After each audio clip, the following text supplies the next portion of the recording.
Welcome, everyone. You've been allowed in from the waiting room. Just admitting everyone in now. You could say a quick hello to Toby, our special Christmas guest. Um, yeah, thanks for joining us, Toby. It's really nice of you to give us your time. Yeah, Pleasure. how are you? I'm really good, thank you. Yeah, really well. Yeah, just can't believe it's the end of the year now. It's just that sort of mad sort of rush to sort of get everything in gear for holiday season and stuff. So literally just got back from the supermarket with my partner and toddler, just like wrestling through the aisles to get all of the stuff for the holidays. But yeah, it's good. Can't believe 2024 is almost done. It's been mad. Done, yeah. And you've had obviously your the showing of the both films that came out this year.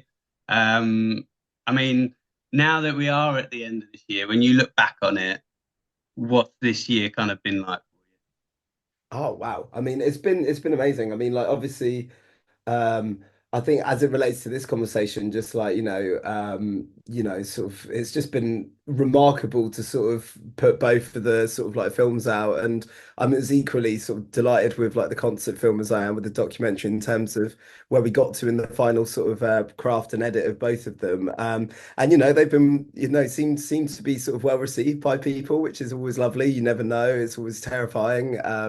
But I was really heartened by the kind of like the reviews that came back initially, and then I've had a lot of wonderful messages from the fan community, which is awesome. So yeah, it's been very rewarding, and then outside of that, like just other life stuff. Like I turned 40 2 weeks ago, so that's been quite a you? Oh, big happy birthday for then. cheers. So that's been fun, and then yeah, like also I have a record label called Transgressive, and that just turned 20 years old in September as well. So it's been a really big year, like lots of just huge activities all converging at the same time. So Yeah, I feel very grateful because obviously that it would be remiss of me to not acknowledge the fact that we're in such a challenging world and difficult time for so many people, and like I'm just very appreciative when if you have personal things in your life that seem to go well, you have to be cognizant that that is, it's very lucky because for a lot of people they don't have necessarily that story at the moment. I've got a lot of friends going through changes of jobs and all that sort of stuff. So whenever I'm lucky to have a good few months or a year, I really, I value it for what it is because you never know. As Damon says in the film, you never know what's around the corner. yeah, true. And it might be a speeding van. But Yes. Okay. you so you were 20 when you started transgressing. Yes, I was 20. Yeah, yeah. Actually, no, I was actually 19 when I started Okay. Transgressive. Like basically, I met. Well, I started like in kind of. My earliest foundations of everything were music writing and music journalism, and actually for the Blur fan club blurb in the 90s, Yeah. I was a subscriber and I used to contribute to that quite regularly. And so that was kind of like my first taste of like music writing. And it was just at the advent and the beginning of the internet. So I used to submit, I was really fortunate. I got into a run of like gigs with Blur when, like all the secret gigs, like, there was obviously that Blur fan club Q Club show in 1998 before Glastonbury. Um, there was like all these gigs in 1999 around the 13 album at the Depot in North London where they used to rehearse, and I went to see them there at least two or three times. Um, and yeah, that kind of like sprouted my love of music and live music to the extent that I started going to festivals as quite a young kid. And then, yeah, in the year 2000, I launched a music website called Rock Feedback, and Rock Feedback was like a collation of reviews, interviews, all that sort of stuff. And then I started a club night at the Buffalo Bar in Highbury, which is now sadly no longer with us. And through doing all those nights, I did that for 6 years from the age of 17 through to 23. At one of those club nights, I put on the band Block Party, one of their first gigs, and Oh wow. their singer Kelly introduced me to his uni friend, Tim. And we got on really well. And then 3 weeks later, after meeting each other at my club night, we decided to start a record label, and that was Transgressive. And when Tim was 20 and I was 19. So that's kind of how that all came about. And actually, at that club night, a few months later, relevant to this conversation, Graham came to one of the club nights and he came to watch. Let me try and find out who he saw. Um, Sorry, I always save all the lineups for our club nights in my phone because it's always a nice prompt whenever I have conversations like this. Um, um, wow, he came down. This is mad. So the Hmm. night that I booked Block Party and met Tim was the night Graham came to my club night as well.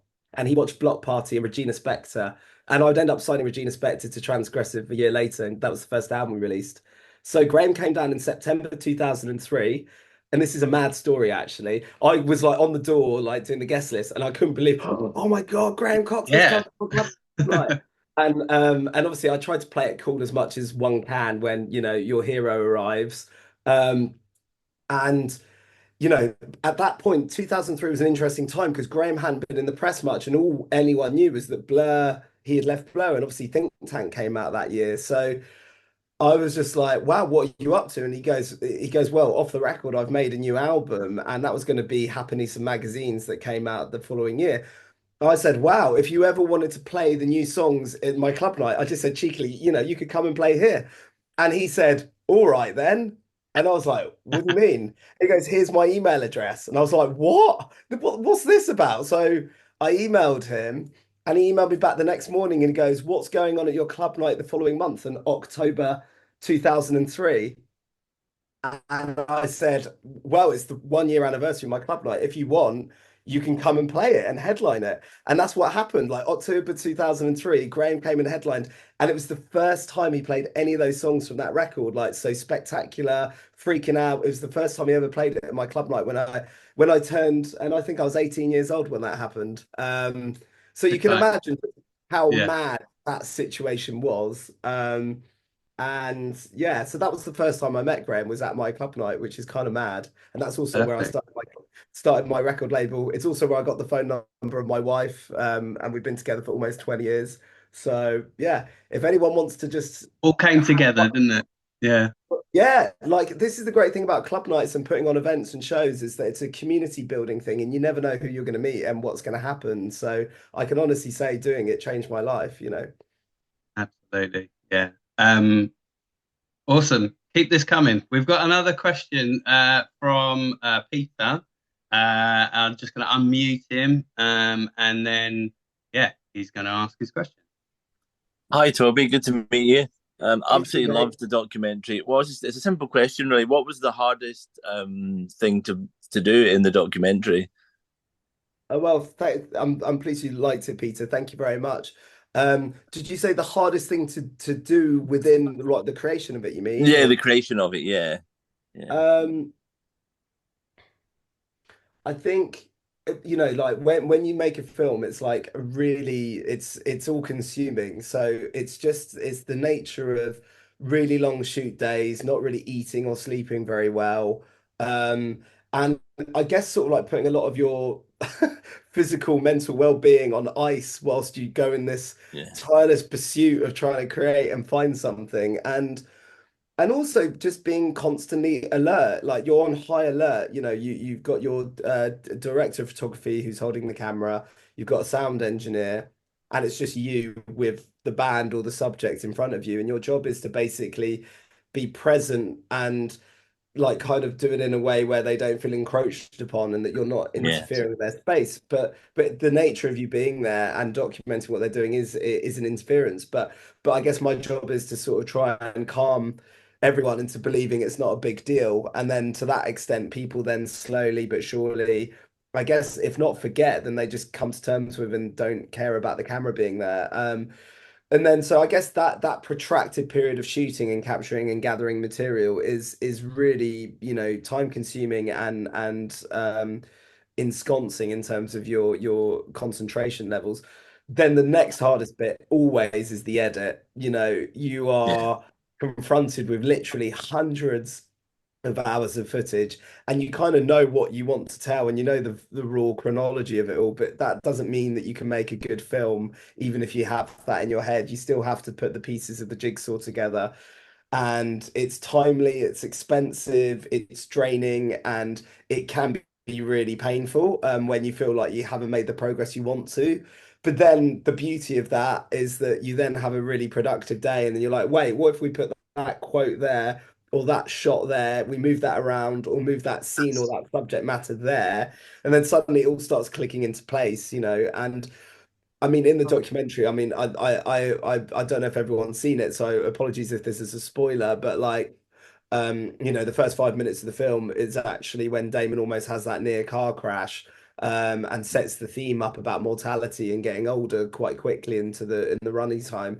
That was the last thing that we filmed, you know, for the documentary. So by that point, we had already edited quite a lot of the film, and I kind of knew what it was going to be. So when that scene happened, I was like, oh my God, that's the opening of the film, because I couldn't think of anything more appropriate than, you know, talking about how long someone's going to live for and the value of life. And then suddenly you almost get hit by a van. And Mhm. it was scary, you know, like, you know, what you see is what happened. You know, a lot of people are like, wow, that van was driving really quickly. But I think Damon wouldn't mind me acknowledging that he was also driving relatively Yeah. quickly. It Yeah, looked like I it. thought that as well.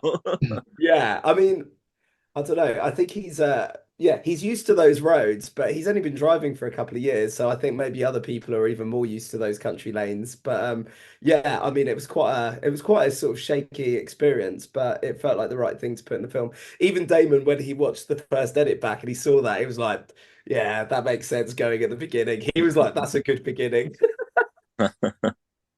Brilliant. Perfect, perfect that happened. Really, it was almost just like, you know, a gift from above or something, like some that happening and you going, that's it. You know, that's the opening, because what else would have been your opening? You know. Oh, I mean, I think we would have just had something a lot, probably a lot more perfunctory, to be honest. So rather than like a flowing scene of him driving, we probably would have had more of a compilation of quotes from different parts of the film that set it up. Because, you know, really, like when you're making a film, like it sounds awful, like especially in the age of streaming, you've got to assume that people are going to lose interest within 3 minutes. So your job as a director, in my opinion, is to grip people as quickly as possible. You've got to assume that they've got to check, you know, put the kids to bed. They've got to take the bins out there. They've got other things they'd rather watch. They don't even like the subject matter. You've got to assume that no one cares what you're doing. So that like really have to just sort of like kind of put everything on the table in 3 to 5 minutes. Like, what are the core themes? How do you introduce the characters? How do you create intrigue and curiosity? And yeah, so when that moment happened, I thought that that encapsulated the essence of it. And then also, I thought when we were trying to come up with the title for the film, To the End wasn't actually my original suggestion. It came from someone in the band's team, but it was exactly everything. It's like talking about mortality and is this the end of the band? Is this the end of life? Where do we all go? You know, is this the end of a chapter? Is it a new beginning? To the End felt like an absolutely perfect sentiment, I think. What were you gonna call it? Um, Honestly, I'm not just saying this. There was another title that Damon came up with that he had floated. What was it again? It was a lyric from the new record. I can't believe I've forgotten this. From Russian Strings.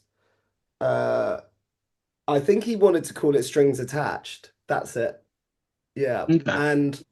And I said, that's a cool title, but for some reason it just wasn't locking in. And when he then Yeah. watched the beginning and saw To the End come up in the rough typeface, he was like, no, that's the appropriate title for this film. So I was really pleased that he and the rest of the band agreed with that. The other three members of the band, as soon as they saw the title come up on the screen, because no one had told them in advance, everyone was like, great title. That makes sense. Fantastic.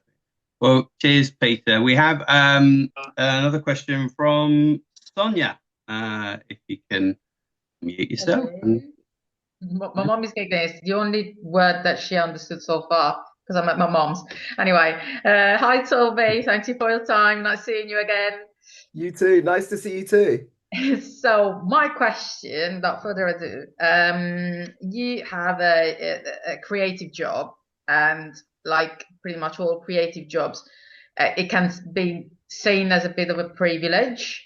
And it sounds like it's getting harder and harder to have any sort of creative job and make a living out of it, or even just like making it work with like a day job at the same time. Yeah. So do you have any advice for younger people, especially like working class people, don't have like a backing, who would like to have similar sort of career, or maybe it can be even just like just don't just don't even try. I don't know if you have any sort of No, like no, no. advice.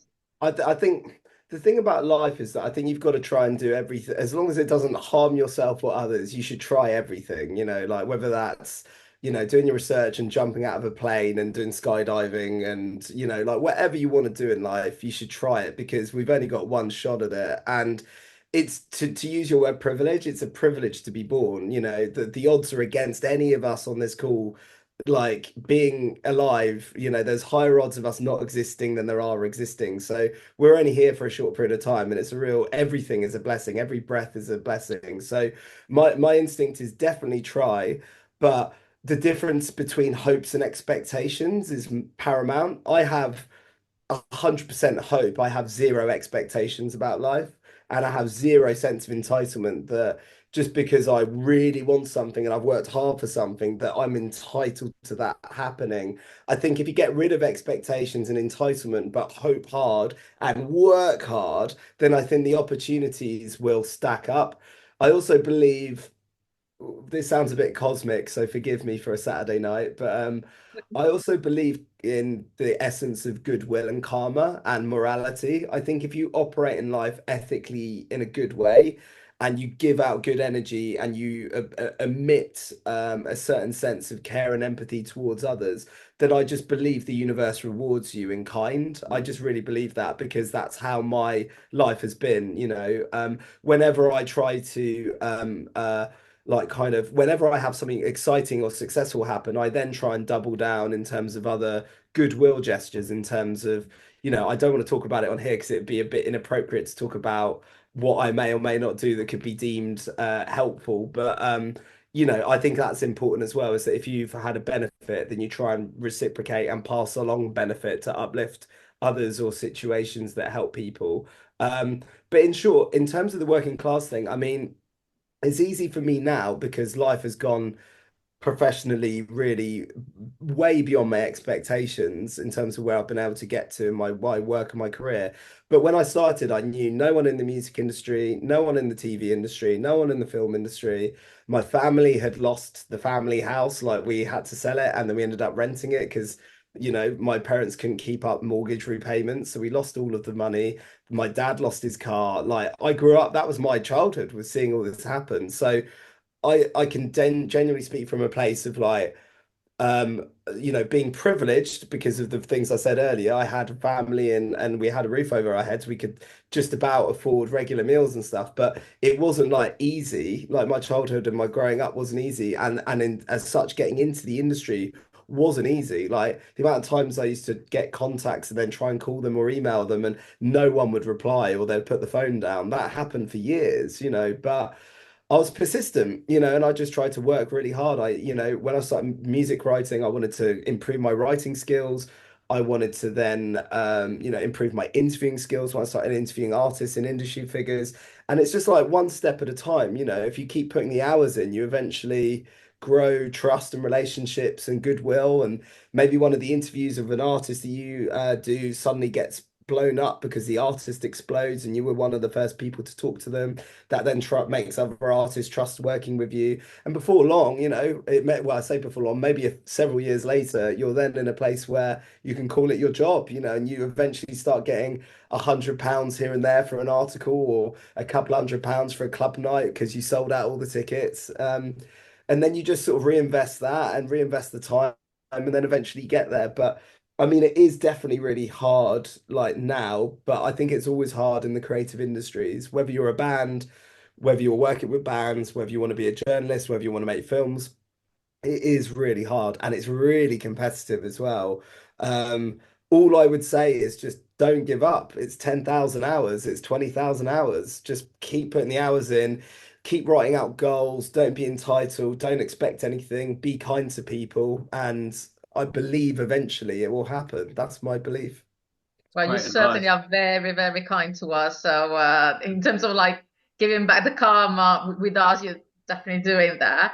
And I'll make treasure of the hope and expectations difference. I think it's something that is very, very useful. Not for me, like I'm not creative, but in general, I think it's a very good advice. Thank you very much. No, my pleasure. And also, you say you're not creative. I think everyone's creative. I Oh just yeah, like I don't want to do a creative job. That's my that's my thing. Well, look, I mean, look, I won't lie, not wanting to do a creative job makes your life a hell of a lot easier, but but like at the same time being creative is like it's a burning desire. It's not even a choice. You know, if you need to do it, you find a way. The key is just not getting too bitter when it takes ages or if you don't make as much money as you want. You have to go into it for the craft and the experiences rather than for the money. And then the irony is sometimes the money as a byproduct comes through all of that good intent. You know, you just can't plan for it, you know. Yeah. Great, thank you so much. No, my pleasure. Touching on what you said a bit earlier, so you were in the Blur fan club. It's a shame Martin couldn't make it tonight, but I know. That would have been so yeah. nice. But so obviously massive Blur fan. You're in the BFC for as long as it probably existed, and then you've been in the group for a little while now. I think we found you a little bit later on and put your yeah. How long have you been in the Facebook group on there?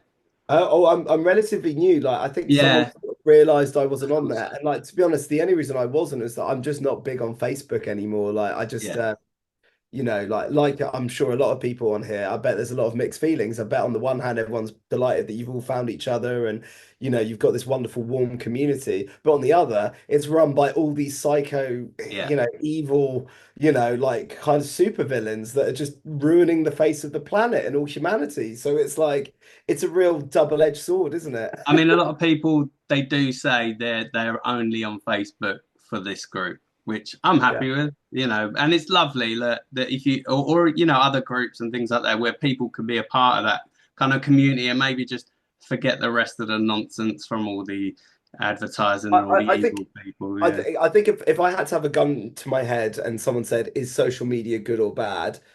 I would say good. And what I mean by that is that it's easy to forget that, you know, there are a lot of people that maybe have speech difficulties that can't travel or get outside their homes or are elderly. And it is united and put together people in a way that is so profound that never existed before. And I think that if you weigh up people being lonely and not being connected to people versus, you know, the alternative, I think overall it's positive. It's just yeah, the issue is like anything that's often positive, that's communication or societal related, it gets exploited by a few people, you yeah. know.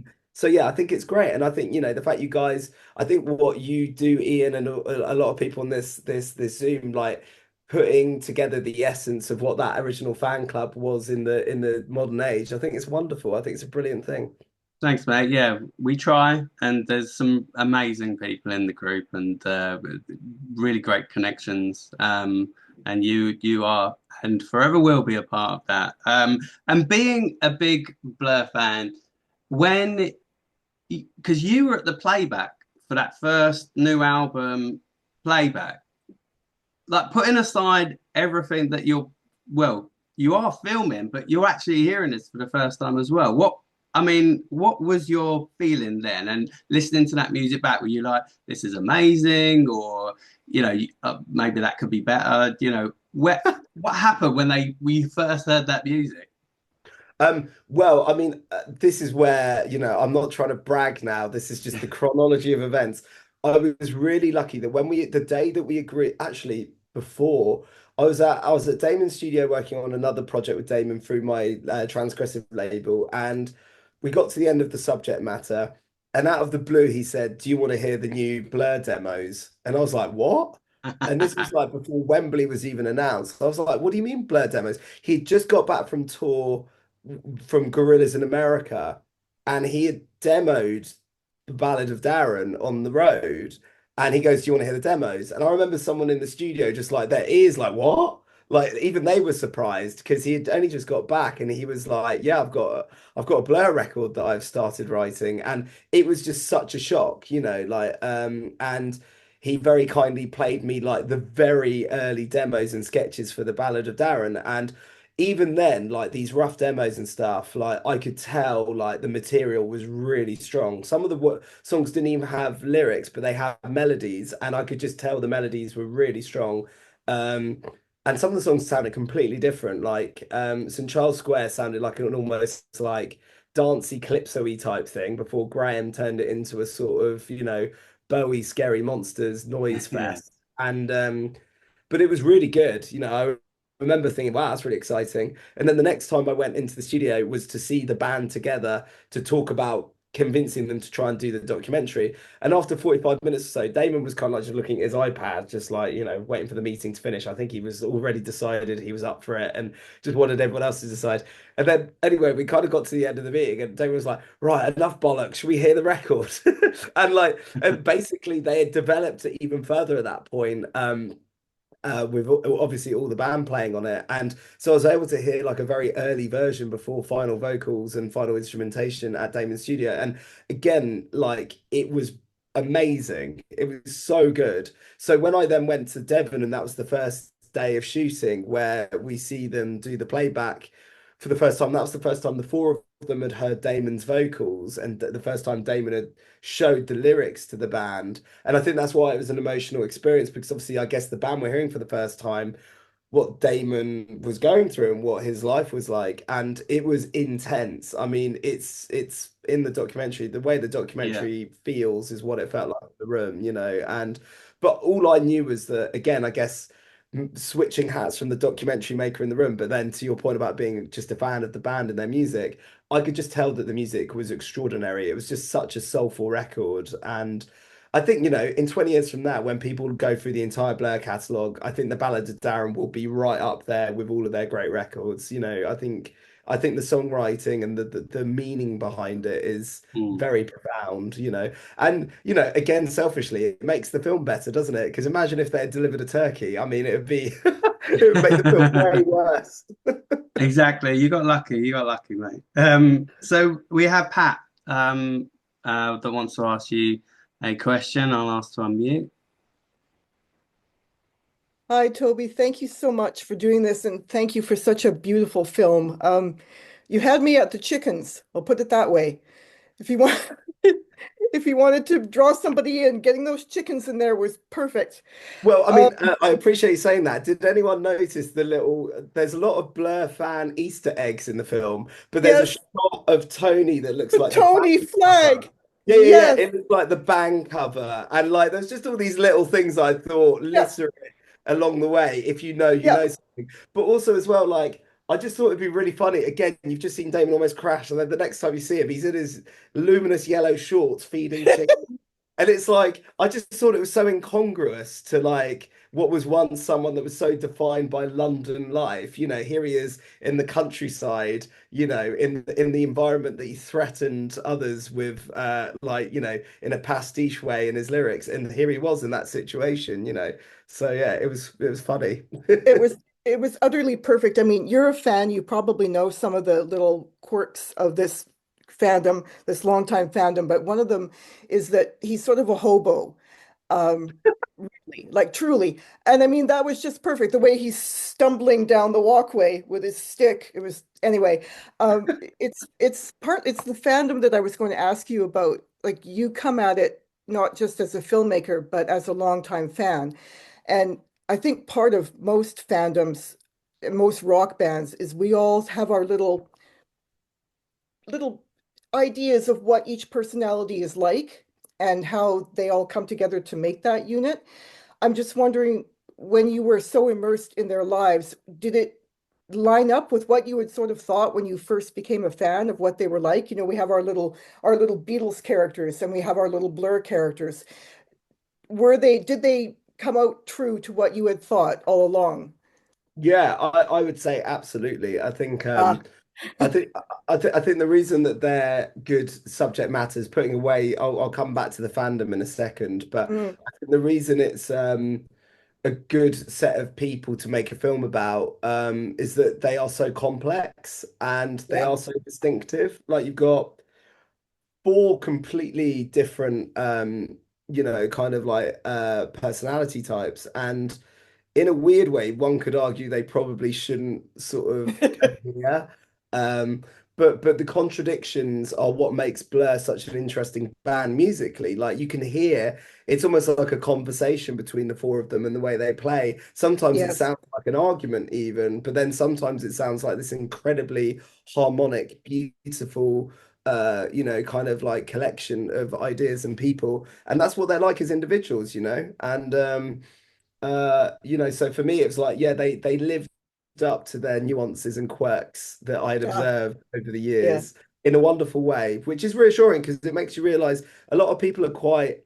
I've got to be careful how I put this. I've met certain people that are in high profile positions that have a persona, and then when they're off stage or when they're off Zoom or off from the camera, they're very different. And Mhm. maybe in a way that's not always the most flattering. And that's why certain personalities that shall remain nameless are often called out now for being either mean or having a darkness attached to them, but they use their power to appear nice, but they're actually not like that. The great thing about Blur is they're completely what you see on in the documentary. That's exactly what they're like. And occasionally someone might say, oh, there's a couple of, maybe unsavory moments, where there's like, arguments or people losing their temper. But you know what? They're human. And who doesn't? Yeah. Who on Zoom doesn't react that way sometimes? It's just that they were gracious enough to show those occasional moments, and I think that to me, ironically, I think that makes it more redeeming. Like you kind of relate to them more because they get annoyed, they get upset, they get sad, they're also really silly, and I kind of feel like that's appropriate.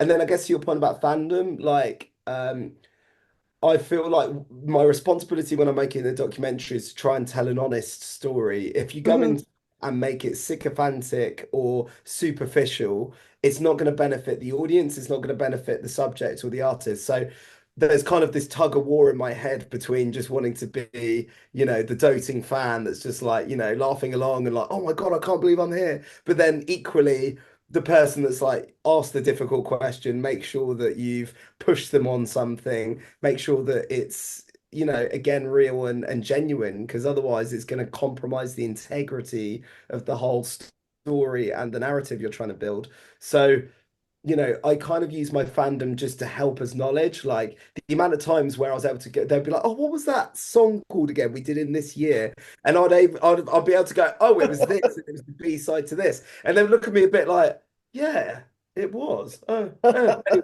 but like the irony is it creates trust as well. That it shows that you're not just this person trying to catch them out. You really care about their music and their work, and you've got the knowledge for it. So I try to use it as an advantage, really.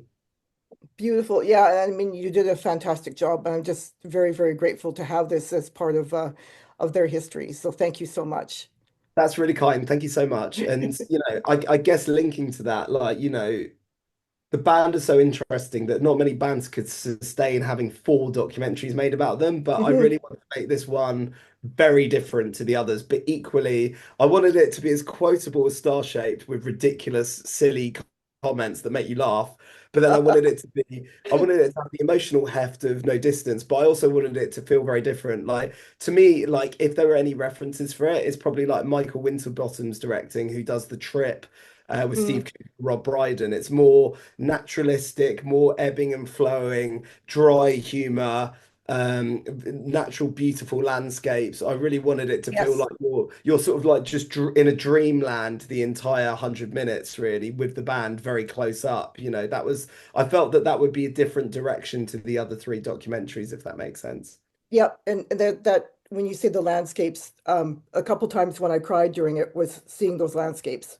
Amazing. Like I'm in Canada, and it was beautiful to be able to see that. So thanks again. Thank you for doing this today. Bless you. Thank you, Pat. Appreciate it. Thanks, Pat. And we got a question, I think flows quite nicely into this from Dion. Dion, if you could unmute yourself.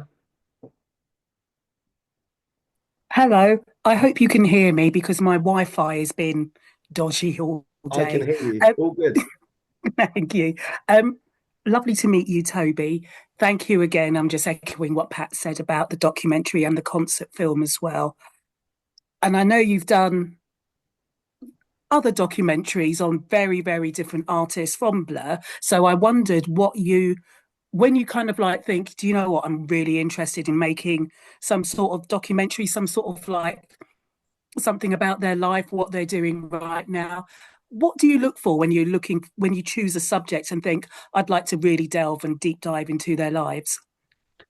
That's a really good question. I think like the one common thread, even though there's very different artists that I've been fortunate to work with, I've done stuff with like Rihanna and Olivia Rodrigo and then I've shot artists like Sonic Youth and loads of stuff over the years. But then yeah, like equally someone like Liam Gallagher as well. Like I did a film Mm. with him a couple of years ago. I'm a lot of it's just trying to find people that I'm intrigued by and also just want to find a human connection with. I guess I'm attracted towards people that have got quite deep histories. Like, like a band Mm. like Blur obviously now have 35 years of history. Someone like Liam had, 30 years and stuff with Oasis and his solo career. I also like people that have had the knocks in life, because we all go through them, they're inevitable, personal issues and creative professional challenges that happens to everyone. So yeah, like it really is just trying to sort of like find people that you identify with in different ways and also people that are willing to be open on camera, like that's Mm. my attraction. I don't think I'd ever want to make a documentary with someone that is contrived or is like performing in the documentary. It has to be like this conversation with you right now. It has to feel very much like we're in the moment and no one's putting up any artificial pretense. And I guess if they are, it's my job to sort of puncture that balloon and get to the real core of who they are as a human. Um, but yeah, I mean, it's a privilege to be able to like if you think about it, like the best bit of it, in my situation, I'm in the room. I'm walking on stage to Wembley Stadium with the band. I'm hearing the album for the first time. I'm in the car with them. You Mm. actually by doing it in a fly on the wall way, like what the audience is receiving is what I'm so physically privileged to have is like I'm in all of these shared experiences and. So yeah, it's for me again, it goes back to what we were kind of alluding to earlier. It's like if in life, if you share what you have, it's way more Mm. enjoyable than keeping it all to yourself. And so all of these films are kind of collections of my amazing experiences and memories and then sharing them with people. And then hopefully they become their own stories and, kind of events in themselves. And they're no longer mine or even the band's, they just become everyone else's. So yeah, that's kind of how it all sort of feels, I guess. Oh, that's great. Thank you for that. I think what really struck me about To the End was the fact that the band was so open and that they were just willing to pretty much share what was going on at the time. And the fact they're willing to share that with their fans as well was really, really good. So thank you so much for that. Oh, my pleasure. And I appreciate you saying that. I think when we sat down, I said to the band, I really want this to be an extremely honest film and there will be some difficult questions. But I hope you're up for it. And all four of them, were willing to do that. And then when it came to the edit and they saw the film, it didn't really change at all, to be honest, from what I first showed them to what the final Yeah. film. And I can honestly say a lot of people would not be like that in their position at all. Like, Mm. I kind of get it. Like, it would be quite I don't know. I mean, imagine if anyone else had someone following them around for 6 months and then made a film of your lives. I mean, I'd be pretty self-conscious. I don't know about you guys. Oh, thank you, Toby. My Great pleasure. stuff. I think that goes again. Well, I guess they're all going to go nicely into the other questions. But Rich, we've got a question from yourself. I'll ask you to unmute, Rich. Hello, Toby. Hiya. Hi. Love the film. I'm a filmmaker myself, so I'm really interested about how much the Blur Boys did they veto any scenes? I mean, I know you said they didn't, and any shots. And the second part of my question is like, what type of cameras did you use, and were they non-sort of invasive? So were you able to, follow them around but not be detected so much? I mean, obviously they knew you were there, but like, blend into the shadows or the corners, or how did that work? I was curious about. Good question. Sorry, what was the first part again, Rich? I was just thinking about the camera type when you just there went into the second part. What was the first part, please? Did they veto any shots of any scenes at all? No, so they were very open to how it was assembled. You see them looking pretty tired at times in the film because they were, and you see them maybe a little worse for wear here and there, and but equally you see them looking like absolute, well-aging, good-looking, fucking amazing rock stars. It's got the whole gamut of what they're like, I guess, as human beings and as musicians and artists. So, they wanted it to be naturalistic and honest in that regard, and I feel like that's what you get as a viewer. In terms of the cameras that we used Alexa Mini. Do you know that camera? Yeah, I've seen them. I mean, I've not used them personally, but yeah, They're yeah, they're really great. they're amazing. Yeah, they're for everyone else's benefit. They're kind of like it's obviously digital as a medium, but they are brilliant cameras. They often used in a lot of film these days, like kind of like cinema and stuff. And you can shoot in 4K, which is obviously, a great sort of kind of quality. And for me, it's like they're still pretty substantial. Like it's hard to get a sense on Zoom, but like, but like the Alexa Minis are kind of slightly smaller than the other Alexa cameras that you can get. And Arri is the name of the main company that makes Alexas and Amiras, which are kind of the companion camera. The Alexa Minis are just slightly more compressed, so they're a bit less obtrusive. They're still pretty big, especially by the time you put good lenses on them. Like you're still pretty like kind of like available. I mean, when I first started making TV and films, I went for the smallest cameras possible because it makes it even easier. If someone just feels like, oh, it's only a tiny camera, even though it's still being filmed, psychologically, it's less, I don't know, cumbersome and less sort of obtrusive than if you got, a large camera. But we wanted to make sure we had something of quality because we want this, footage to endure really well for hopefully future big screen opportunities as well as just the archive of all the footage we shot. So yeah, it was a good choice of camera. Yeah, they're about the same sort of size as like a Canon C1000, something like that. Or Yeah, not miles off, not miles off. What we'll do is we'll get pictures of what you're talking about and we'll put it in the group for those that don't know cameras so that people can see them and know what we're talking about. Thanks, Rich. Yeah, so thank we've you. got a Thanks, Toby. question. Oh, Thank you. cheers. Question from Joe. Joe, if you can unmute yourself. Hi, hey Toby. Thank you for giving up your time to talk to us tonight. It really is appreciated by everybody. So thank you. My pleasure. Could you just tell us what projects you're going to be working on next, please, if you're able to? So basically, like one of my favorite things about doing sort of TV and film stuff is actually just like writing. It's like you can just go in and write treatments and develop TV and film ideas. And literally, like because it's obviously been so busy with the film, like firstly making it over 6 months and then editing it for like another 6 to 9 months or so, then about 6 months of promotion and marketing and getting it distributed. I've kind of been in like blurred to the end and live at Wembley Stadium mode for like a good year and a half, maybe. So that Worst took a lot. places to be, right? Oh yeah, absolutely.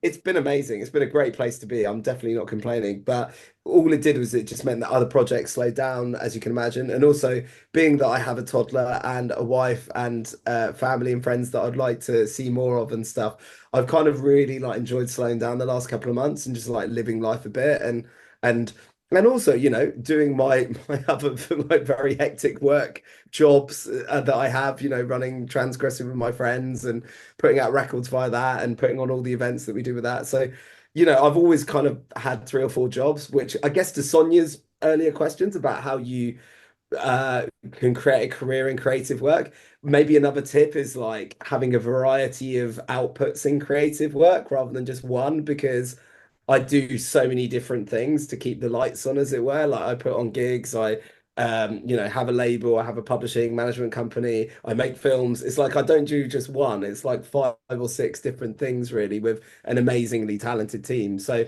yeah, so I haven't really had loads of breathing room to sort of create anything new. But one thing I have done is I have been writing with my other production company partners at Up the Game, which is our company. We've been writing some new ideas, and we did pilot a new idea in October, which I could probably talk a bit about because the presenter started talking about it on their podcast. But basically, we've come up with like an idea which we want to make a TV show out of, which is a history music format where what happens when you put musicians in incredibly beautiful historic locations around the world and then they collaborate with the surroundings to create new work and create new history with old history. So we did a pilot of that in October with Makita Oliver presenting it. She used to present Pop World in the early noughties and stuff, and now has this podcast with Lily Allen called Miss Me, which is doing really well. But she was amazing to work with as a presenter and as a kind of relatively young person talking about history and music and art. And we had Jack Stedman from Bombay Bicycle Club collaborate with this 2,000-year-old ruin, Roman ruin. So we've made like this half-hour pilot. We want to make that a series where you have different musicians around the world collaborating in weird places and learning about the history and comparing that history to the world that we're in now to see if there are any kind of threads that we can take away whilst trying to create this amazing new soundtrack and stuff. So we've started making that, which is really fun. And we've also started coming up with other documentary film ideas for artists, as well as some series ideas, which are a bit more multi-artist scene stories, like interesting eras in music and history. So yeah, there's a lot in the development slate, and I've got to be honest, I love it. It's so nice because we're at the moment where it's all imagination and dreaming up ideas before you then have to do the heavy load of work and try and make it actually happen. The crap in your brain suddenly go on screen when that's when it gets real and the threat of it all going wrong starts presenting itself. But right now it's been a really nice time to sort of dream up what can come next, really. Okay, thank you. Hopefully I look forward to watching it in the future. Oh, thank you. I appreciate it. Thank you. Thank you. Can I throw something else at you? So you got Clarkson's farm. What about Alex James's farm? There you go. Do a series on that. Done. I reckon it'd be bang up for it as well, actually. And it would be hilarious because we Oh, know it, he's it mad. would be it'd be so funny. Like I have to say, like one of the great, weird, wonderful things of the project was obviously going to each of their houses to not only interview them and feature them in the documentary, but also to show them the finished films. And going to Alex's farm for the playback of the documentary and the concert film was so amazing. Like, his family are awesome. He's got such an amazing life. Like I kind of feel like he's got the most sort of like complex life because he's got endless amounts of children. He's got four other weird, brilliant careers. And I don't know, he just bloody loves being in Blur, doesn't he? He absolutely loves it. And I Yeah. think everyone can tell that. Yeah. I love his enthusiasm for it. It was really contagious. We had And a chat with him on this, and really, so I'll send you the link to it. Yeah, it was brilliant. We only got through 6 questions, but you'll see there's a reason for that. oh, I'm aware. He's quite hard to interview actually because you'll ask one question and then like he'll talk for half an hour and it's amazing, it's incredible, but like he just jumps from subject to subject. You're like, whoa, whoa, whoa. It's brilliant. You go on the ride, Yeah, and you love it, but you're also thinking in the back of your head, can we get back to what I was saying, or can we? I've got something else to ask you, So it was quite absolutely. funny. Yeah, That's I'll amazing. send it to you. Amazing. We got a Yeah. question from Georgia. If you'd like to unmute yourself. Yeah, hi. So one of the sort of really I think you can really tell this film was made by a fan is the soundtrack. There's a lot of B-sides, a lot of deep cuts. So I just want to know how the sort of songs for the soundtrack were chosen and if there were any of your sort of personal favourites that you managed to sneak in. Yeah, I mean, there were loads of favorites. I might start by like the songs I was sad I couldn't put in because like obviously there was it's such an amazing catalog. But I wanted, things like This Is a Low and Sing weren't in this film. And I was like, oh, hang on a minute. They're gonna, This Is a Low is an amazing, one of my favorite versions they have ever done is in the Wembley film. Um, and then I was like, Sing, oh shit, that's not in either film. Then suddenly I had this memory that when we were filming the band at soundcheck at Wembley on the first day, they played Sing in soundcheck and it sounded amazing. And I went to our sound guy and I was like, did we record the sound check? And he said, let me check. And then a couple of days later, he goes, yeah, we've got the sound check. And I was like, can you find Sing from that sound check? 'Cause it's an amazing version. And that became the title credit sequence to the concert film as a little Easter egg for the fans that stay in the cinema or get to the end and stuff. But I think it's such a, like, Damon's vocal on that is incredible. And he ad-libs different lyrics slightly towards the end of it. But then for the main documentary, I mean, yeah, I basically what I did to choose the songs for it before we'd even edited it, I went through all of Blur's catalog and I wrote down, I think about 50 to 60 songs that I thought in my head were emotional and deep and complex that would be maybe cinematic in some regard. So songs like Peach, and it didn't get featured. A song like Bone Bag, for example. You know, I think Caramel had already been used in an amazing way in No Distance, so it didn't go into this film. But I was thinking about those kinds of songs really, the more really sort of emotional, heavy side of the band. And so Peach for me is like used in a really key scene where Alex talks quite vulnerably and openly about the complexity of hedonism in a band, and you know, and trying to wrestle between growing up and resorting to sort of, you know, old behavior, you know, when you're, you know, a bit older and stuff. And so Pete, you know, Peach felt like a really beautiful, sad sound bed for that scene, and it really encapsulated it well. And then there were just other songs like Fool's Day that I think is a great Lost Blair song that comes in a really nice transition when they're in Colchester. Um, so yeah, like for me, it was just like trying. I thought of a list separately, and then I went through it with the editor, we just then tried so many different things to see what fit most naturally or thematically. The only song maybe in both films I would have loved to have put in that I couldn't was Young and Lovely. I think that would have been the sentiment of Young and Lovely feels very much like that film, but there was nowhere that it could fit, sadly. Yeah, cool. Thank you. No worries. Just off the back of that, Young and Lovely there, what I did notice in the film is that there were a lot of really young fans being shown. Was that conscious? Because obviously there's talk about that, the morality and all that kind of thing. And obviously you could have filmed loads of us old ones. But there was loads of lovely new Blur fans that were enjoying it. And was that like a conscious thing when you were putting it together, editing it? Did you want the young fans in there quite a lot? Well, I guess if you think about it, like we had cameras in as many places as we could afford to, really, at Wembley. Like we had 20 camera angles. And then a lot of those camera angles, inevitably, you go to the front pit, don't you? So you're like, you know, wherever the sort of golden circle, and then behind the golden circle to the main standing general admission, you know, you've got people that are like roaming and getting those shots. I guess inevitably, maybe like younger fans go to the front. So I think you just Yeah. get that natural thing.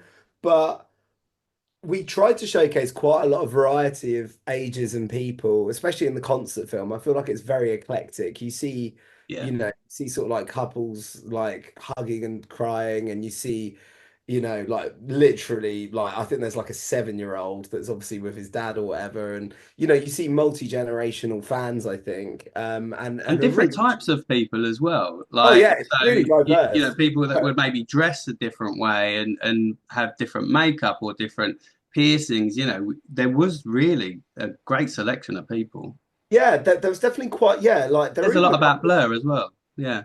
It does, like, you know, there was some like quite gothy type people and people with a lot of piercings, and I guess like if you went and see The Cure now, they've got a similar thing where you get a lot of older people, but there's a lot of young people at a Cure gig. I think if I was to sort of attribute a reason for it, it's just streaming, you know, like the beauty of streaming is that, you know, you could put a Beatles song on in a playlist, and then the next song is something that was released 2 weeks ago, and you're not looking in a record shop where you have to look A to Z or in a genre or in a decade.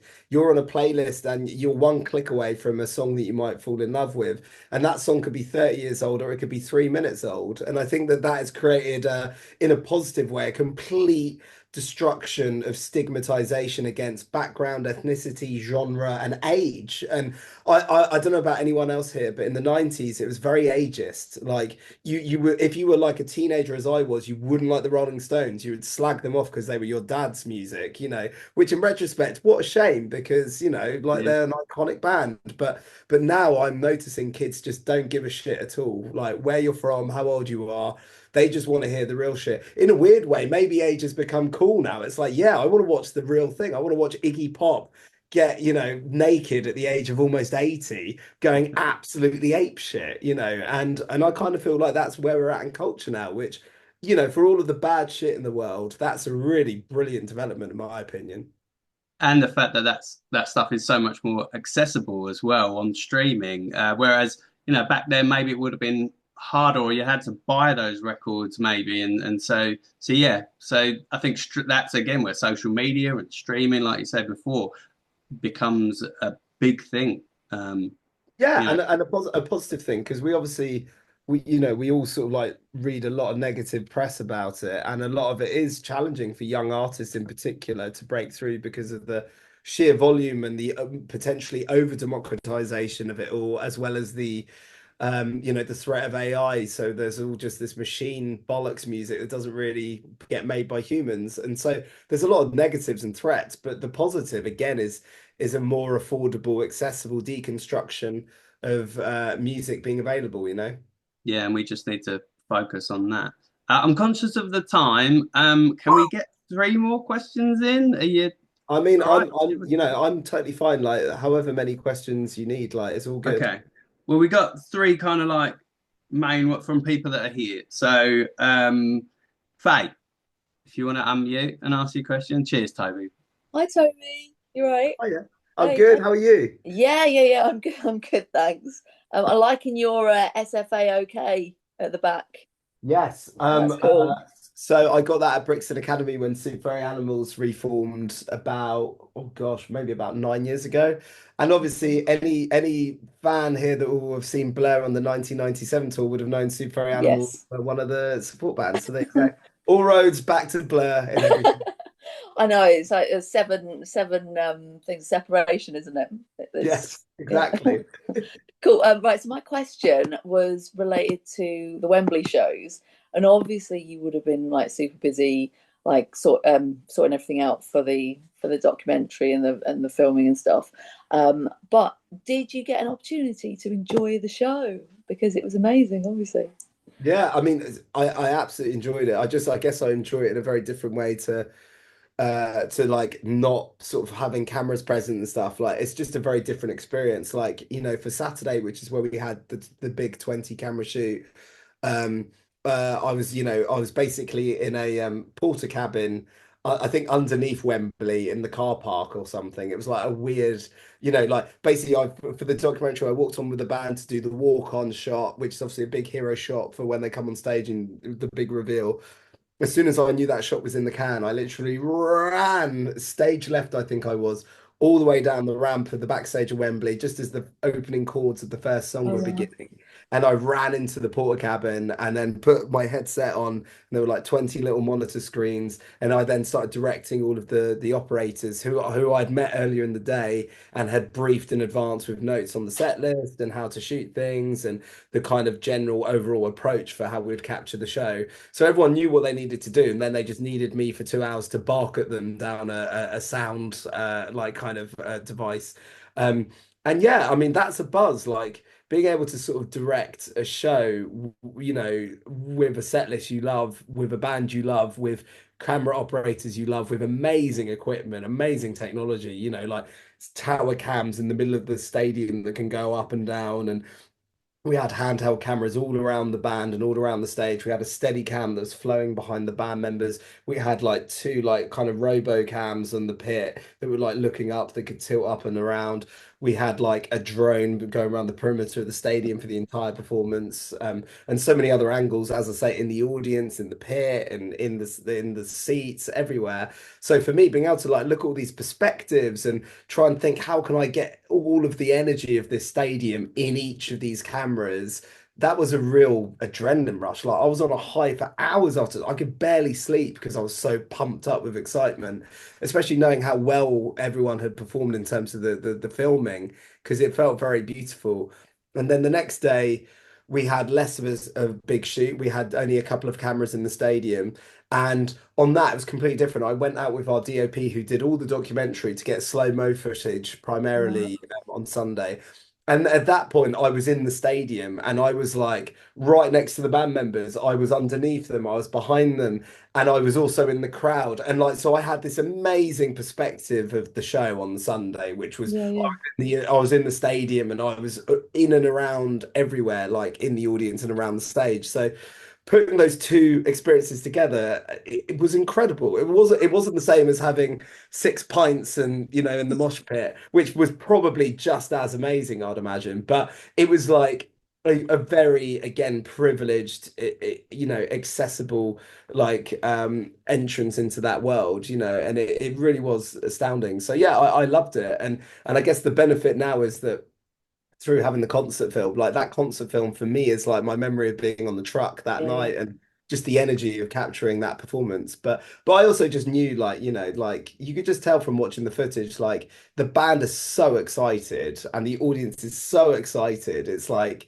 anyone could watch that and just tell that it was really special. It wasn't like your average show from another band. Oh, definitely.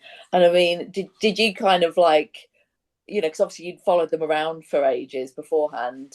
Did it feel like really just something else then when you were? Oh, completely. Yeah, it felt like an absolute another level. Like the warm-ups were obviously great and so great to see the band in a small venue. They've always been brilliant in small venues as well as big ones. But they just, they knew that Wembley was like the one, it was the biggest moment of their career, and they you could see Damon is just in awe of the experience and they're just smiling the entire time, and so yeah, I think you could just tell that the whole like energy just went up like 200%, I think. And yeah, I think yeah, if you ask any of them now, and they, Alex has certainly been saying it whilst he's been sort of promoting his book and stuff, like it's definitely those gigs are gonna be the ones that they'll be forever like the most grateful for doing, I think. Great for the film as well. So Yeah, very lucky. Again, like having Damon, who in his own admission is occasionally a bit curmudgeonly and likes to downplay things, having him say as good as it gets. I mean, that says it all really. definitely. Thanks very much, Toby, and have a good Christmas. Thank you, you too. So with obviously we had the film that was Saturday and then the album that was Sunday. Was that like a conscious decision as well? Was that a discussion with the with 11 management or whatever, or Warner, just to say, right, you get this, you get that? Or could there have been a release of the film as a soundtrack? Do you know what I mean there with regards to they were different days? Yeah, like the reason we went for the Saturday for the filming was that it was the first Wembley announced. And like I think the feverishness with which that sold out that show, it was only intended to be the only gig. We were like, you know what, like that feels like the true priority show really, because it was the first one and Saturday night energy, etc. Obviously, what no one could have expected was just how amazing Sunday was going to be as well. They were both amazing gigs. I mean, having heard the audio for both and having filmed both, I wouldn't say one was better than the other. I know that Damon says Sunday was better for him, but I think if you listen to the audio of both or watch footage from either, they were both equally brilliant gigs for completely different reasons. I think the reason Saturday is really exciting is that it's the first time they did it, so there's an extra element of intensity and nervousness. The next day, they've got a teeny bit more comfort and swagger because they had done it and they could really relax into it. So that gave it a different kind of feeling. But yeah, both gigs were, I think, 10 out of 10 Blur gigs, whether you were at one or both of them. I don't think anyone could say that one was better than the other credibly. I think they were both really, really great. And yeah, the label wanted to put out the Sunday one because we had the Saturday concert film. It felt very complimentary. It just meant that if you're a Blur fan, you get everything really in a different way. Yeah, brilliant stuff. We got a question from Dan. Dan, do you want to unmute? Yeah, cheers, Ian. Hello, Toby. Hey mate, how you doing? Yeah, not too bad, pal. You? Great, Very good, thank you. Very good good. stuff. Honestly, massively grateful for you doing this tonight. Really appreciate it, and for you to capture the vulnerability and also, like the quirkiness of Blair and the jokes and stuff in the documentary was absolutely brilliant. And I'm sure I speak for a lot of the people. The energy that you captured in the concert film, every time I watch it, it takes me right back there. So it's an absolute joy to watch. Oh, thank you, You know, mate. I appreciate it, that. it might be difficult to answer this because I think there's about 6 or 7 gems that you've already thrown in that may answer this question. But as a Blair fan, right, either during the recording of the documentary or the concert film or in the editing, was there any pinch me moments? Is there anything you can just what I can't?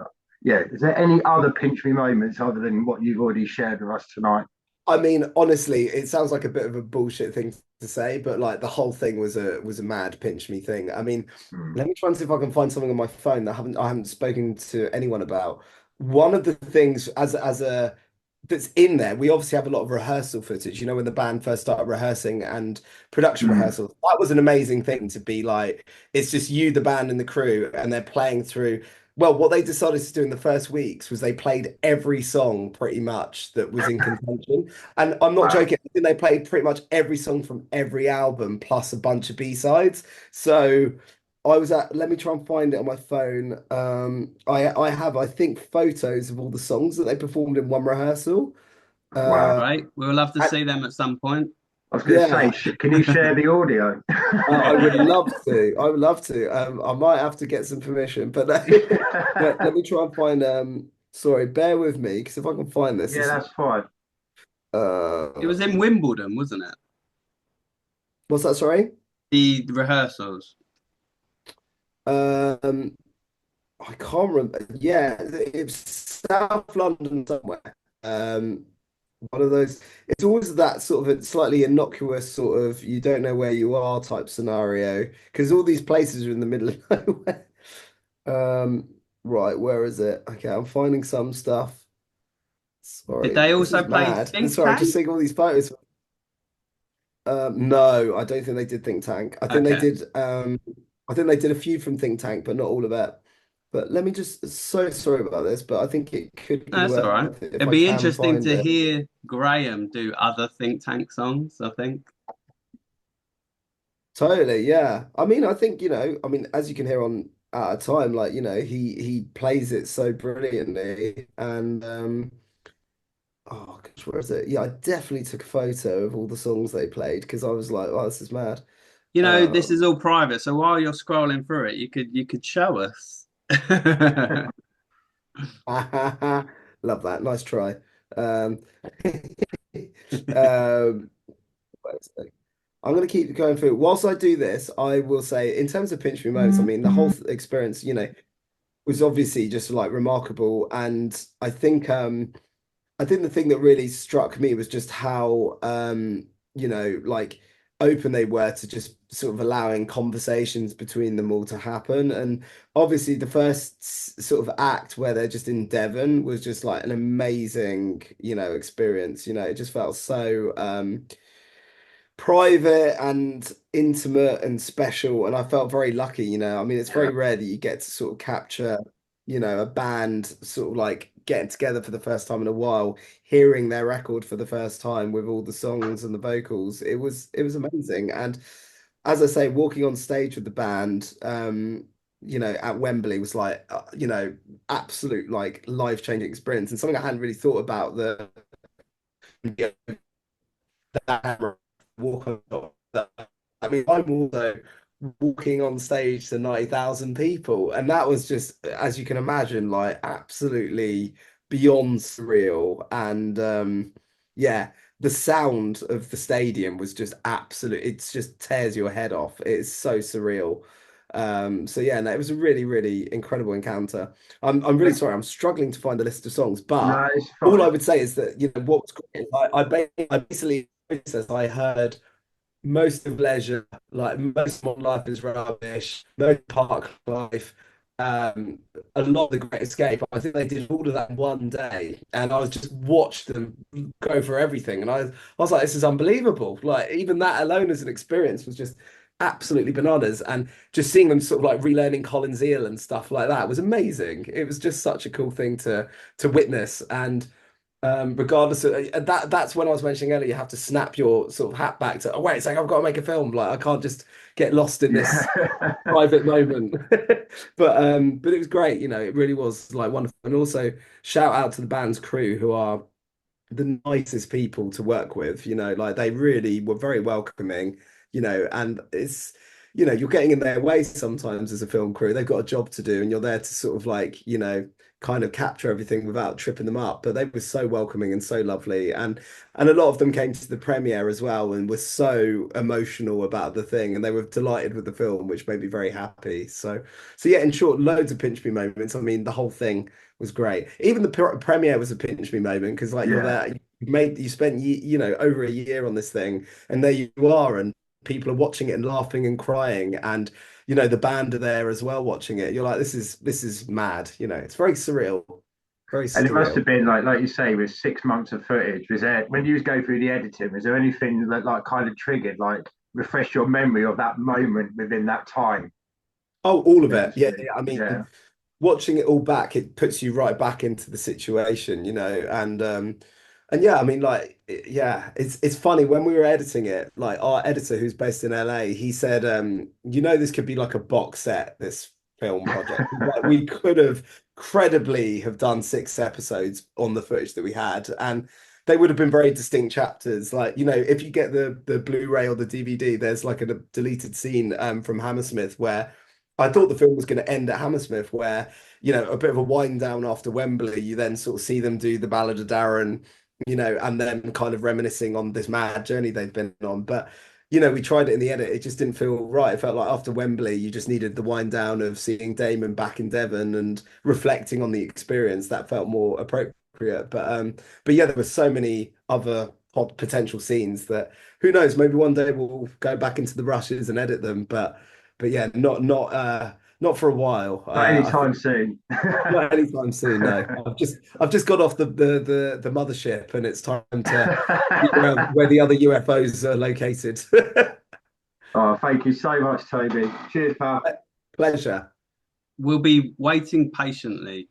Don't worry about that. We have a question from Lucy now. If you wanted to. Thank you. Hi, Toby. Hiya. So mine's just a rather more general question, really. As a film director in general, what inspires you, or who inspires you, and what styles do you draw on? Really good question. I mean, my styles personally are, well, it depends. Like I've done some more high concept stuff. Like when I worked with Olivia Rodrigo, I did quite a sort of like glossy sort of hyper-real sort of performance film type thing. And you know, she kind of had the idea that she wanted to go to, she'd never been to prom as a young artist and person, so she wanted to create a prom that was like a kind of like prom that has twists and turns. And so I came up with a treatment which amazingly she really loved, and it was during COVID, so it became our first performance, was this film that I basically helped put together. And that was very like, it was like a 27-minute, like if you've ever seen the full-length Thriller video, it was kind of like modeled on that slightly longer narrative where it's almost like a music video turned into a film sort of thing. So that was a very different kind of creative, high concept, slightly narrative type thing. And I also made this sort of film project with Arlo Parks, which went on Amazon, which was like a sort of a reimagining of a variety hour show, the ones you used to get in the 60s that, you know, people like Dusty Springfield and great artists would be on, like, you know, production design, moving set pieces and props, and, you know, like kind of flowing into song after song into like, you know, surprise guests and conversations. And then I also did this thing with Foles, which is called the Color Wheel Session, which was basically like these quite sort of lighting focused, almost Fantasia Disney type energy of like, how do you film a band in a way that's quite inventive and colorful, that's not your standard studio setting. So in those kind of 3 examples, a more visual or conceptual kind of approaches to working with artists. But when I'm doing documentary, I then again change hats, and documentary for me, I really want it to be naturalistic. I want it to be very raw. I want it to be very honest. I don't want any bullshit on the camera or on the screen. I don't like it when you see documentaries that feel really, really manicured and fake. And there are so many on Netflix now. And you know what it is? It's because of reality TV. Reality TV, inverted commas. It's like it's manipulated versions of reality, and that's invaded documentary, in my opinion, where everything's so stylized and fictitious, and again manipulated. And so I want to go the violent opposite direction, which is like fly on the wall, natural, honest, real, candid. So that way it makes the audience feel like they're in the situation and they're learning and they're relating more openly with the subject. Um, Maybe people do that less because it's harder to do, because it's actually hard to sort of weave a story together that's more naturalistic. It's easier to control it if you script it slightly and you ask the person you're interviewing, who's also shot in a certain way, could you just say that again, or maybe add this, or you sort of play people off against each other in a certain way. That's easier to then assemble in an edit. Whereas if you're doing something naturalistically, you don't know necessarily what the story's going to be. You have to build it and, as I say, put the jigsaw puzzle together, which takes a lot of time to do. So I don't know. So for me personally, like the style is a lot more naturalistic. And in that vein, again, someone like Michael Winterbottom, his work, whether it's documentary or something like The Trip, as I said earlier, which is like a kind of mockumentary type thing. I'm really into that sort of like spacious and yeah, like kind of free flowing style. I don't like things to be too tame and tempered, really. So those kinds of things. And other than that, I'm trying to think about other other documentaries that I love are things like, Dig with the Dandy Warhols and Brian Jonestown Massacre. That's again very naturalistic and very real. I love Some Kind of Monster, that Metallica documentary. That's again very fly on the wall. I love the Bros documentary as well. That is, for me, absolutely hilarious for all the reasons it doesn't intend to be. We actually And had one of our Dave was camera involved in that supervisors. as well, wasn't he?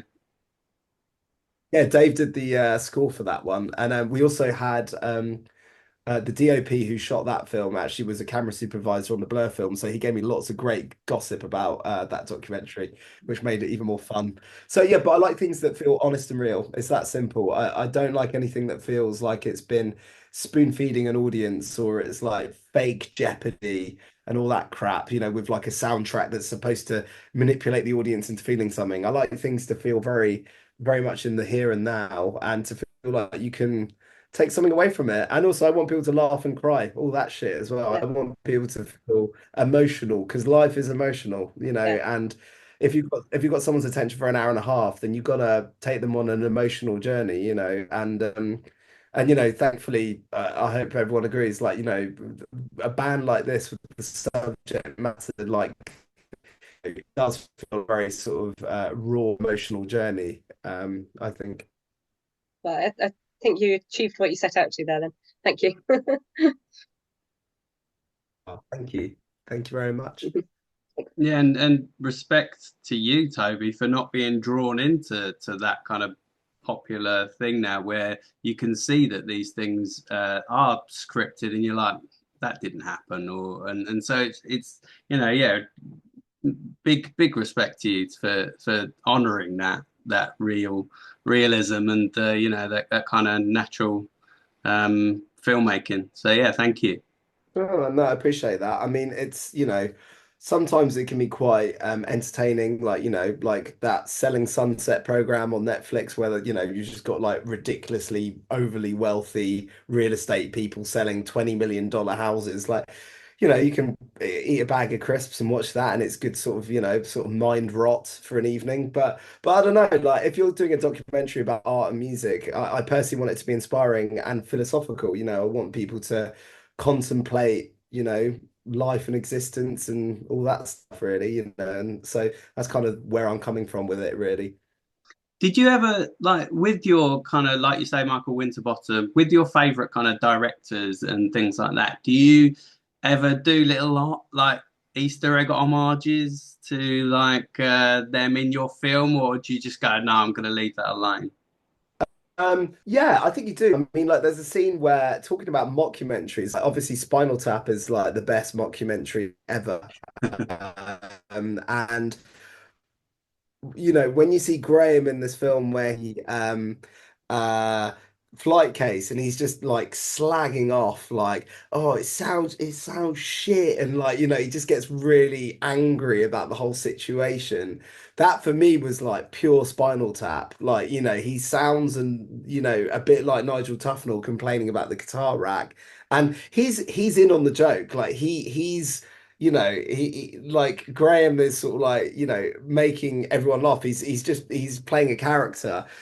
And yeah, so for me, that was an absolute knowing Spinal Tap moment in the film. And one of like, we were very lucky, as I said earlier, with good press, but unfortunately, one of the bad reviews that we got was from Mark Kermode, who's an absolute legend. But he said, "Oh, the film gets a bit Spinal Tappy," and I was like, "Yes, that was what we were trying to do." Because it is like, you know, for all of the beauty and brilliance of being in a band, there's so much comedy, and it's so stupid sometimes. Like the things that go wrong, and the technical problems, and the characters, and you know, the wrestle between the public persona and fame, and just doing a job. It's like, it's such a mad life. And so yeah, I wanted to have that humor in there, but you know, because you want to have a bit of satire about the ludicrousness of it all, because otherwise it becomes a bit arch and a bit po-faced, if you know what I Yeah. mean. A bit like when you well, when Damon says like a bunch of weed over there in the school, and then you cut to the teacher's face. I mean, it was absolutely brilliant. That was hilarious. Yeah. I mean, that was personally my favorite scene probably in the film, that whole them going back to school, which was my idea. Like, I was like, the day of Colchester, when I knew the warm-up was going, I said to their manager, I was like, is there any way we could get Damon and Graham to go back to Stanway? Because they hadn't been since they left, since they were teenagers. I just thought it'd be so interesting to see what would happen. And what I didn't expect was the comedy gold of that scene. It's just from beginning to end, where they're walking into the school with John, the headmaster, to then Damon suggesting weed for the music room. Like, the whole thing, I was just in hysterics the entire time.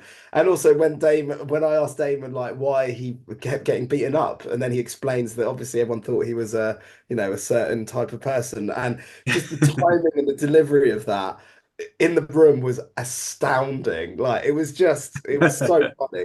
They were like two naughty school kids going back to school. That's what it was like. It was Yeah, amazing. it was perfect. Yeah, it was really good. Yeah, that the C bomb turns up quite a lot. There's a lot of swearing.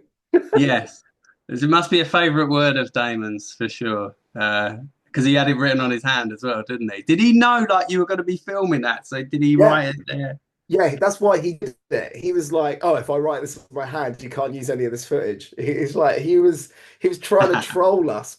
Basically. He was like, "Oh, I'll make this footage unusable," but little did he know that I would just keep using it. Yeah, you just put a certain rating on it and then still put it out. Yeah, exactly. It just becomes a 15. It's not a 12, it's a 15. It's that simple. And we're all old enough, aren't we? So, I think so. so let's end in a very blurry way. What's your favorite Blur album? Wow. Oh man, that's really hard. Hmm. I mean, today I would probably say 13. But you know, Today's it could fine. be a time. No, no, no, but you know, but it's kind of a perpetual tie between that and Modern Life is Rubbish and Park Life and now The Ballad of Darren. I'd say those four are like, you know, but equally as All well, of like, them. yeah, they're all brilliant records. I would say The Great Escape gets not enough love. I think it's one of the most lyrically complex records, and probably has arguably two or three of their best songs of their career on it. But yeah, I mean, they're all brilliant. You know, you can't really, it's a bit like going, you know, like having the best box of chocolates in the world, and they're full of incredible truffles. And you're like, oh, do you like this truffle or this truffle? It's like they're all excellent truffles. Or asking Alex who his favorite child out of the five is. Wow, he'd probably have an answer. Oh yeah, actually, yeah, most parents do if you push them. So we'll take your first answer on that one, 13. And what about a favourite song? Favourite song? Probably Caramel. Okay, why? I just think it's emotionally incredible and structurally unique. Um, but I don't know. I mean, favorite single? I'd probably, oh gosh, I don't know. I've just thrown that at myself there. I know yeah, I didn't do that to you. I'd You did that to yourself. Favorite single? I'd probably go quite at the moment. Maybe it's the end of a long year, maybe because it's so emotional in the film. But I'll probably choose The Universe. Prove to someone why Blur were like the best band in the world. If you played that song, I think you'd probably have a good argument to win anyone over, I think. Good answer. Love it. Well, you know what? Thank you so much for your time. It's amazing. We love the films and we can't wait for more of what you do in the future. We'll be following you. We'll be sharing your stuff as a BFC member, and thank you so much. Oh, well, no, thanks everyone. And thanks there were so many people here that I've seen along the way at screenings, at film festivals, and all that sort of stuff. And, so grateful for all your support. And yeah, I'm just pleased that everyone's been able to enjoy it. And yeah, I'm wishing everyone a good Christmas and holiday season. And yeah, see you on the other side. Yes, Merry Christmas. Have a wonderful Christmas, mate. And yeah, we're going to carry on and do what we do in these events. So we'll chat a little bit more to each other, and then we're going to watch the square footage from Harlow. That half an hour from their very first kind of early gig. So we're going to watch that together, and then we're going to have a little party with some Christmas music and some tunes. I mean, feel free to hang around if you want, but I'm sure you got family and stuff to get to. So, thank you again. I would love to, but yeah, amazing. Thanks so much. No, I would genuinely love to, but yeah, I've got a couple of plans. But there was one more Christmas reveal that I wanted to do, which is that I don't know if anyone else has got this jumper, but it's a bit of a winner, this one. So. It was that or this that I was going to wear, the Blur there you one, go. the old Christmas jumper. There you go. So we didn't have matching outfits. I'm glad on that one. Amazing. Well, cheers, No, mate. nice one. Thank you Thanks so much. See you later. Yeah, everyone can unmute and say goodbye and thank you. Cheers, Toby. Cheers. Merry Christmas. Merry Christmas. Thanks, Toby. Merry Christmas. Bye-bye. Merry Christmas. Bye. Wow. God.